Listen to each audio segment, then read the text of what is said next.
And welcome back. The Storm have arrived in Arizona as they try for a third straight season to do something that once seemed like a formality, win the United Bowl.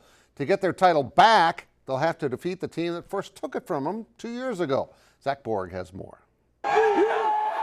With a championship history boasting 10 league titles, the Storm aren't used to seeing someone else celebrating at their expense, much less in consecutive seasons. To come that close to the goal and falling up short, it's tough.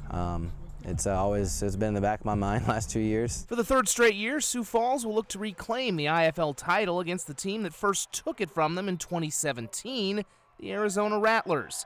This season, the Rattlers have had the Storm's number, winning 2 games comfortably by averaging nearly 250 yards per game while forcing 6 Sioux Falls turnovers. We need them to make some mistakes. We need them to make some mistakes, and we need to play pretty flawless football. They're tough from top to bottom. Since their last meeting in April, the Rattlers have gotten even better by adding last year's IFL MVP, Drew Powell. A former Storm backup, Powell was the catalyst to Iowa's United Bowl win last year and hasn't slowed down, averaging 190 all-purpose yards a game with 36 passing and rushing touchdowns in 7 games. Stop his legs and, everything else will fall into place. They just physical, man. You just got to play physical, match their physicalness. It's a tall task that the Storm tackled 1 year ago. After getting swept in the regular season, Sioux Falls went to Arizona for the conference championship and stunned the Rattlers with a 69-68 overtime win. And they were able to get a 10-point lead on us, and then we were able to kind of fight our way back into it. That's playoff football, and that's what you have to expect going on the road. If they can do it again, it might be the most satisfying title in Storm history. Yeah, just the past 2 seasons, how things have gone, and then, their owner and head coach said they like beating us, so we'll see about all that. Which is all the incentive they need in the present. Zach Borg, KDLT Sports. And again, your matchup, Sioux Falls 13-3. Their losses, 2 to Arizona, 1 to Iowa. They avenged the loss to the Barnstormers in the semifinals. Kickoff 8:05 Saturday night. State match play golf tournaments got started today in Brandon for both the men and the women with qualifying rounds. Actual matches start tomorrow.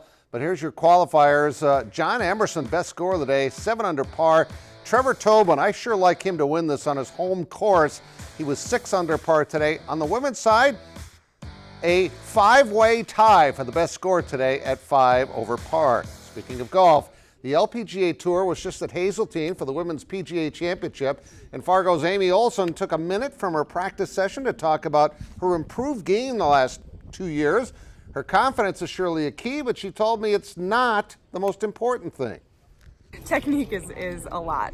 Confidence is great, but it has to be based on something. And when you have your fundamentals are solid, that's a great thing to be confident in. Oh, that's the problem. I just thought confidence would do it.